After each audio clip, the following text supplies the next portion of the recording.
Oh, thank you for tuning in to Crush'em TV. Remember to hit like and subscribe. More monuments have been vandalized again. And we'll just get straight into this right here. This is off Fox News with Michelle Malkin. The anti-left whitewashers of history and rewriters of history will never be satisfied. They won't be satisfied until Washington, D.C. is renamed Obama City and... Now, you see what they did to that statue. I mean, look at that. Even if you want the statue removed and you don't agree with it or not, there is a right way and a wrong way to do things, and being a vandal and destroying things that you don't like is the wrong way, and it's not a way to get sympathy. If anything, that's going to make people become more hard against you in your cause because you're being an asshole. That's not how you do it. Completely demolished. This all has its roots on college campuses, and we saw some of the movement of this in the last years, again, of the Obama administration, and now it has seeped into the mainstream. And, and right there, she makes a point. Everybody keeps trying to blame this on Trump. Well, if the statues were really a problem and the fact that honoring fallen relatives from the Confederacy was a problem, why wasn't it a problem for 8 years when we had Obama in the White House? Nancy Pelosi comes out against the statues. Well, she's been in office 20 or 30 years. Why hasn't it been a problem for the past 20 or 30 years? All these people that are coming out now for glory, for trying to get votes. Oh, we have to remove them because of A, B, and C. They've all been in office. These are career people that have been there for 20 and 30 years. They are lying to people. They are fooling them, taking advantage of things, stirring up trouble. It has nothing to do with the statues. This is about creating a problem for Trump because Russia failed, trying to make it look like somehow he is pushing racism of some sort, when in fact it's them.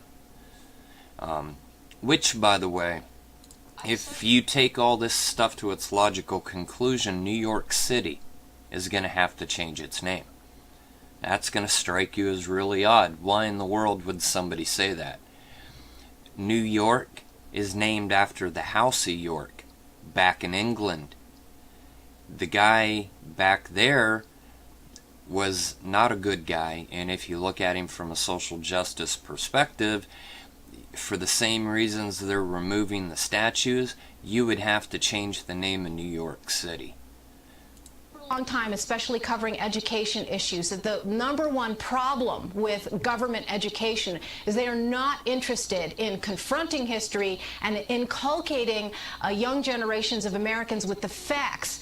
This is an extension of the safe space and bubble mentality of academic institutions, that they want to whitewash and eliminate any kind of political dissent on classrooms, and certainly we saw that with the explosions that happened at the Berkeley campus. But they would rather go the route of the Taliban or the Cultural Revolution under Mao and completely eradicate any kind of roots of the history and founding of our country, Michelle, warts and all, warts and all. It started with the Confederate soldier statues, okay? Mm-hmm. But now somehow we're talking about Christopher Columbus. We're talking about George Washington. We're talking about Ben Franklin. I mean, it doesn't even make any sense at this point. And right there, they're absolutely right. And in case you haven't heard, they have actually requested George Washington's name to be removed, Thomas Jefferson. They've made suggestions to blow up Mount Rushmore. I mean, these things are ridiculous. And, again, if it was really a problem, if you're going to pretend that a man has to be perfect to be honored, who's going to have a statue other than Christ? I mean, because MLK had issues. Malcolm X had issues. Um,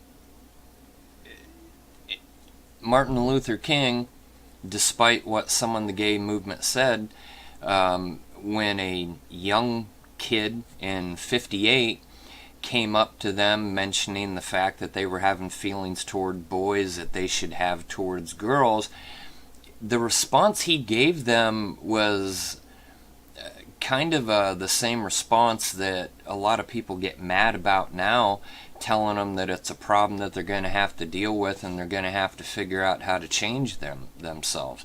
Those weren't the exact words that he used, but if you read the response that he said, that's basically what he told them. So I mean, he was not a proponent of gay rights. He was anti-gay, but yet his statues are up everywhere, and you know, he's got his name on stuff. I'm not saying take them down. My point is that no man is perfect, and you can honor good things in a person and acknowledge the bad ones without treating them like they're Satan or something. Malcolm X, he did a lot of good things within his own community, but he was an extreme white racist, and he pushed for the whole Black Power movement and the violent Panther side. That's not good. I mean, you can say that his stuff's got to be taken down just as well, but yet nobody would ever do that, and the people that are pushing for these removals would never condone removing the others. They try to make it look like white racists are pushing for these statues or whatnot, but when have you ever seen a group of white supremacists burning, looting, destroying a city, attacking people? You haven't. You haven't seen that happen anywhere. You've seen BLM and Antifa do that. There's only about 6,000 white supremacists in the entire USA out of all 330 million of us here. It's a teeny-weeny percent, a decimal place percent. But yet there are tons more BLM and Antifa people, which are the people that you've actually seen going out and committing violence. You know, for them to sit here and act like, white supremacists are causing some kind of big problem in this country is ridiculous. Even during the Obama years, you didn't see KKK or Nazis or none of that crap going out. They weren't making effigies of Obama and doing anything bad to him. You don't see the kind of crazy stuff that people do to Trump now. There's a video going around Twitter, people making this like piñata, Trump stabbing him in the heart. I mean, it's some really insane, sick stuff. People didn't do that junk to Obama. Even the white racists didn't do that to Obama. So if you're really going to go through and do what they said, you would have to remove MLK, Malcolm X, a bunch of other junk. This isn't really about the statues. It's about racism towards whites and destroying everything that is white. That's How what does they're that really start doing. to change? I mean, what kind of dialogue do we really need to start having with the left so they don't actually tear apart our actual history as a nation? Well, look, it means defending what our history is. And as I said, warts and all. And that's what we There's should no do. question that there have been many sins committed against many different factions and groups of people in this nation. But you confront that. You don't ignore right. it. You don't tear it down. That's what totalitarian and fascist countries do and governments do. And so really, I mean, I haven't heard a lot about this, but it goes back to elementary education. And we have a battle in those classrooms right now because the social justice warriors have hijacked federal education. It seeps down into the local classroom, and there has been a movement afoot, whether we're talking... That movement's been going on a long time. If you watch the other video that I did on the Antifa manual, and even before the Antifa manual, it was something that Saul Alinsky, who Obama and Hillary follow, and Antifa grows out of that same mentality. This has been a long-term plan. This is something that Soros and the little demons that he flies around with, that all those people that think like him, that's been their plan. It was to destabilize by first infiltrating and beginning to teach a generation of this to kids. And then 15 to 20 years later, those people grow up, come into power, and then they start teaching it to the next generation. And then eventually it foments into violence in the streets, which is what you're seeing now. This isn't new. This isn't something that just popped up. This is something that has been a long-term plan. And we all know the problems with the core curriculum and the crazy stuff that's been going on, in the schools and stuff that they're teaching kids. And, we've got to take that back. About the advanced placement tests, Common Core, the takeover of the College Board by social justice warriors. That's where it starts. And I think it means parents taking control as primary educational providers to teach their children history rather than hide history from them. And, like she said, what they're doing is like what the Taliban and the Islamics do, and it's hiding history. It's not a good thing. This is a very bad thing. And if anything like this is going to happen, it needs to be by a vote and a consensus of the people, which I've made several videos where I've repeatedly said that. Unfortunately, they haven't gained enough traction yet. But, hopefully somewhere somebody picks up on it and this stuff starts getting passed around. Because, I fear if we continue down this path and things that are going right now, bullets are going to start flying at some point. People are only going to allow this to go so far. I would be very surprised if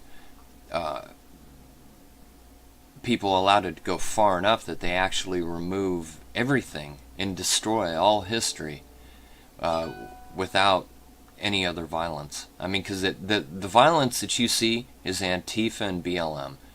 That whole Nazi supremacist shit that they tried to push down in Charlotte, when have you ever seen that in recent history? Not the 60s or the 50s or anything, but recently. You don't see that. You don't ever see that. I've never even ran into a real Nazi or a skinhead or any of those people. There's only 6,000 of them in the entire U.S. I mean, that's like a little over 100 per state. It's not very many people. I mean, I don't think you can even get enough of them in one spot to actually have a rally like that. In Charlottesville, they had all those ads for paid protesters, and, most of them probably weren't even real. They don't have the numbers to do that, and people don't believe in what they believe. So y'all need to research this stuff and start thinking for yourselves and stop listening to what the mainstream lying media tells you. You guys stay safe, keep your heads up. Have a great day.